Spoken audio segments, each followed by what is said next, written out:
Independence Day 2023, downtown Lawrenceburg, Kentucky. As many of us are celebrating our freedoms, and others just going out to the lake to get drunk because it's a good day to go to the lake and get drunk, I suppose, for those that are into that. There's a story of tyranny. Y'all remember what was going on in 2020? Does anybody have any idea? The tyrants back then and the Team Kentuckys of today do not want us to remember.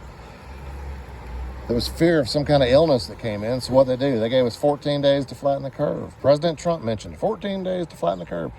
And Dr. Fauci, who squeaks by on $28,000 a month pension right now, told us, we'll just do this, we're all together, we're all in this together. And then the governor went out and said, you can open this business, but you can't open this business. This is essential, and this other person is not essential. He had a full-time staff of 12. They were all essential. But other places, mom and pop places, could not open their businesses. And they did that. And then they started the shots. And then they forced the shots. I got friends that are from the VA and friends with the airline industry and friends in the private sector that were forced to get shots. And they said, no, I'm not going to do that. I'm an American. And they kicked me off the fire department because I went to a peaceful assembly in Frankfurt on April 15th of 2020. And they suspended me pending a hearing, and it's gone on forever. And it is not over. I had a ruling from a judge this past Friday. It's not over, and it still continues. But tyrants want us to forget about that. They crapped on our rights. They messed us up. And then, well, that was a long time ago. Well, we trusted the science. That was based on information. Just shut up and move along.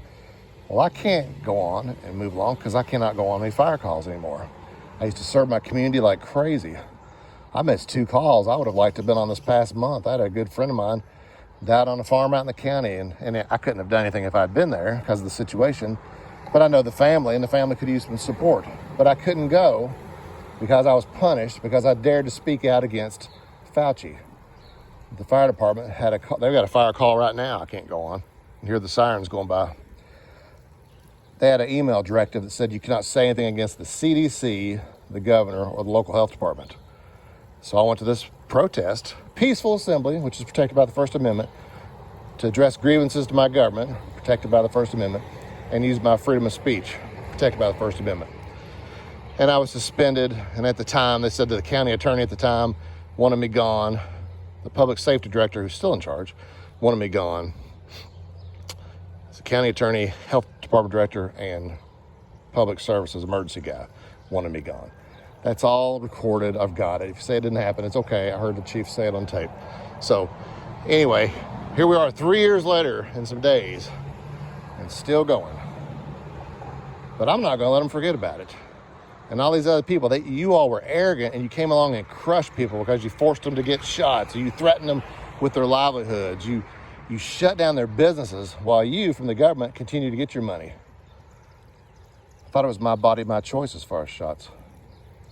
So, the moral of the story is, my lawsuit will still continue right here. Lord willing, we'll have a victory for the Constitution. And for all the others that are out there just running around today, going by whichever way the political winds blow, it takes more than being an American. It takes more to being an American than having a stupid Trump sticker on your car, or saying, I got my gun, or I like this kind of apple pie, this kind of hot dog. It takes action. These guys, there's monuments right here for guys that died in action.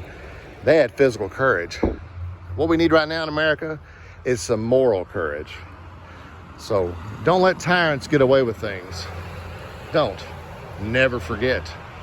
We've got birthrights as Americans, and I'm not going to give those up because some bureaucratic piece of crap declares an emergency, or because Team Kentucky says this, or because I get some arbitrary email that says I cannot say anything, that I lose my First Amendment freedoms. I've got total First Amendment freedoms as a member of a fire department if I'm not in uniform and I'm not on duty. I do not lose my citizenship. I swore an oath to the Constitution to defend it against all enemies, foreign and domestic, and it shall be done.